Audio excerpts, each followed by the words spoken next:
ప్రజలకు ఆక్రోశం వస్తే దాడులు చేస్తారు, ఎవరి మీదనైనా కోపం వస్తే చేస్తారు. ఇట్లా సగవలుపుతున్నాడు కేటీఆర్ అండ్ కో. ఎస్, రేపు కాంగ్రెస్ కార్యకర్తలకు కూడా కోపం వస్తుంది, మీ మీద అట్నే తిరగబడి దాడులు చేయమని చెప్పాలన్నా మేము? ఇది ఈ రాజకీయాల్ని పెంచి మీరు ఏం చేయాలనుకుంటున్నారు? దాడుల సంస్కృతిని పెంచడం ద్వారా, లా అండ్ ఆర్డర్ ఇష్యూని తేవడం ద్వారా మీకేంది? కార్యకర్తలు చచ్చిపోయినా, ఉద్యమకారులు చచ్చిపోయినా, ఎవరు చచ్చిపోయినా మీకేం సంబంధం లేదు. ఎందుకంటే మీకు కావాల్సింది మీ అధికారం, మీ హోదా, మీ రాజకీయ అస్తిత్వం. ఇలాంటి 1 year తర్వాతనే ఇలాంటి కుట్రలకు తెరలేపుతున్నారంటే ఎవరి అండ చూసుకొని ప్రయత్నం చేస్తున్నారు నాకు అనిపిస్తున్నది. కేటీఆర్ నీ యొక్క ఆలోచనలు తెలుసు, ఎందుకంటే ఊరికి నిన్ను అరెస్ట్ చేసేస్తే నువ్వేదో హీరో కావాలనుకొని అరెస్ట్ చేసే రోజు according to rule of law జరుగుతుంది. కానీ లేని కారణాలను ముందుకు తీసుకొచ్చి నన్ను అరెస్ట్ చేయండి అనేది ఎట్లా ఉందంటే డిక్కీ బలిసిన కోడి వచ్చి చికెన్ షాప్ ముందు తొడగొట్టినట్టు ఉన్నది. అసలు నీవు ఎంతనో ఈ ప్రభుత్వంలో నీ అవినీతి ఎంతనో, లేకపోతే మీ అయ్య అవినీతి ఎంతనో, లేకపోతే నీ ప్రభుత్వంలో ఉన్న మంత్రుల అవినీతి ఎంతనో తెలియదానికన్నా నాగరాదురా బాబు, ఒకటే తెగరెచ్చిపోతున్న పరిస్థితి ఉన్నది. కాబట్టి కాంగ్రెస్ ప్రభుత్వం మీద విషం జిమ్మే మీ పట్ల కాంగ్రెస్ కార్యకర్తలు కూడా ఆలోచిస్తున్నవైనని గమనించండి. కేసీఆర్ ఫామ్ హౌస్లో కూర్చొని చేస్తున్న రాజకీయ కుట్రలకు ఈరోజు రూపంగా కేటీఆర్ మారుతున్న వైనాన్ని గమనించాల్సిన అవసరం ఉంది.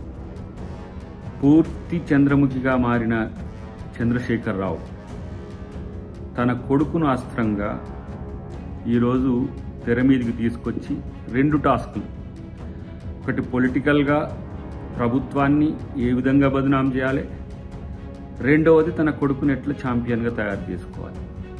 అదే ఇప్పుడు జరుగుతున్న తంతు. దాంట్లో హరీష్ రావు వెనుకబడ్డా, బీజేపీ ముందు పడ్డదా, ఇతరాత్రాన్ని పక్కన పెడితే ఆయన కడుపులో మంటలకు కేటీఆర్ పొగ రూపంలో కనపడుతున్నవైనా మనం గమనించాల్సిన అవసరం ఉంది.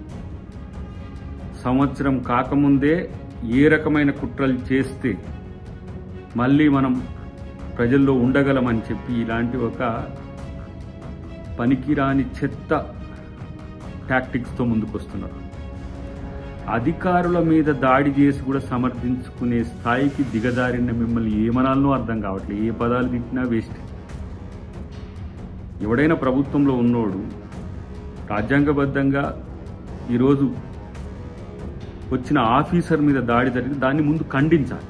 ఖండించకుండా ఎస్ మేమే చేయించడం అన్న వాళ్ళను మిమ్మల్ని ఏం చేయాలి? డ్రగ్స్ తీసుకుంటారు ఏంటి, ఇంటిపాటిలో డ్రగ్స్ తీసుకుంటే ఏంటి అన్నట్టుగా మాట్లాడతారు. అధికారుల మీద దాడులు చేస్తారు, ఎస్ దాడులు చేస్తామని అంటారు. పైగా 3rd degree తెర మీద తెచ్చింది. సిగ్గుందా మీకేమైనా? నేరెళ్లలో దళితులు, ఇతర బీసీ కులాలకు సంబంధించిన నాయకులు మీ ఇసుక దందాకు అడ్డం వస్తే జీవితంలో కాపురానికి పనికి రాకుండా చేసిన చరిత్ర మీది. ఇదే కేటీఆర్ది, ఆయన తండ్రి. మీరు 3rd degree గురించి మాట్లాడతారు. ఈరోజు అక్కడ జరిగిన సంఘటనలో ఎవరైతే దాడికి పురిగొల్పినరో, దాడిలో పాల్గొన్నారో వాళ్ళకు సంబంధించిన వారి విషయంలో కేసులు పెట్టి ఇమ్మీడియట్గా కోర్టుకు సరెండర్ చేయడం జరిగింది. దానికి 3rd degree అని చెప్పి ఈయన పోయి పరామర్శించి వచ్చినట్టు చెప్పి బయట ఏదో ప్యానిక్ సీన్ క్రియేట్ చేయాలని ఒక కుట్ర కోణం దీంట్లో దాగి ఉన్నది. ఇది మీ తాలూకా గతంలో ఏ విధంగా ప్రజల్ని రెచ్చగొట్టి మీరు లబ్ధి పొందిందో, ఏ విధంగా ప్రజలు చనిపోయిన వాటి మీద, శవాల మీద రాజకీయాలు చేసుకొని ఇలా రాజకీయ జీవితం అనుభవించిండ్రో మళ్ళీ ఇప్పుడు అట్లా తీసుకురావాలనే కుట్ర ఏమైనా చేస్తున్నారా? ఇది తెలంగాణ ప్రజలు క్షమిస్తారా? కేసీఆర్ ఇంట్లో వండుకుంటే ఏదో కామ్గా ఇంట్లోనే పండుకుంటాడని ఎవడు అనుకోడు. ఇంట్లో వండుకొని కొడుకును, అప్పుడప్పుడు మళ్ళీ అల్లుని కాదంటే కాదని అల్లుని ఇలాంటి కుట్రలు చేస్తున్న పరిస్థితి గమనించాలి. మీకు తెలంగాణ ప్రజల మీద ఏదో కన్సర్న్ ఉన్నట్టు, మీరు తెలంగాణ ఉద్యమానికి మీరే జీవనాడి అన్నట్టు, తెలంగాణ అనేది కేవలం మీకు సంబంధించిన అంశమే అన్నట్టుగా చేస్తున్న ప్రయత్నాలు ప్రజలు తిప్పికొట్టింది. ఎందుకంటే మీరు తెలంగాణను దోచుకున్నది జీవితంలో ఎవరు మర్చిపోరు. ఇప్పుడు బతుకున్న వాళ్ళు తెలంగాణ వ్యవస్థల విధ్వంసం పక్కన పెడదాం, అసలు మీరు తెలంగాణ పేరు మీద రాజకీయాల్లో మీరు సంపాదించుకున్న దానితోనే ఇలా మళ్ళీ ఊరేగుతున్నారు. అదే కొంతమంది ఎవరో మిత్రులను పెట్టుకొని మీడియాలో, అదే కొంతమంది ఏదో సోషల్ మీడియా మిత్రులను పెట్టుకొని ఊరేగుతున్నారు తప్పితే మీ వైపు ప్రజలే లేరు. ప్రజలు లేకుంటేనే మీ నాయకులను రౌడీలుగా మారుస్తున్నారు. ఇదా రాజకీయ సంస్కృతి? ఇలా ఈ ప్రభుత్వం చేసిన ప్రతి పని మీద విమర్శ పక్కన పెడదాం. మీకు అధికారుల మీద దాడులు చేసే స్థాయికి వచ్చి దాన్ని సమర్థించుకొని మేము దాడి చేసినామనే స్థితికి వస్తే మరి భాజపా ప్రభుత్వం ఏం చేస్తుంది? క్యాట్కు సంబంధించిన అంశంలో ఐఏఎస్ ఐపీఎస్ అధికారుల మీద రక్షణకు లేనప్పుడు ఇలాంటి వాళ్ళ పట్ల మీ ఉదాసీనత ఏంటి? మీరు కూడా ఇలా బీఆర్ఎస్ కార్యాచరణతో కలిసిపోయినరా? వాళ్ళు మాట్లాడే భాష మీరు మాట్లాడుతున్నారా? ఆలోచించుకోండి. డెఫినెట్గా ఇది కాంగ్రెస్ ప్రభుత్వం సమర్థవంతంగా ఎదుర్కోగలుగుతుంది. రేవంత్ రెడ్డి గారి చుట్టూ జరుగుతున్న సంఘటనలన్నీ కూడా తెలంగాణ ప్రజలు కూడా గమనిస్తున్నారు. తస్మాత్ జాగ్రత్త. ఇది మంచి సాంప్రదాయం కాదు.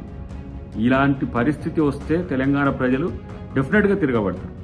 అది ఆలోచించుకోండి. Subscribe us and press the bell icon for more interesting updates.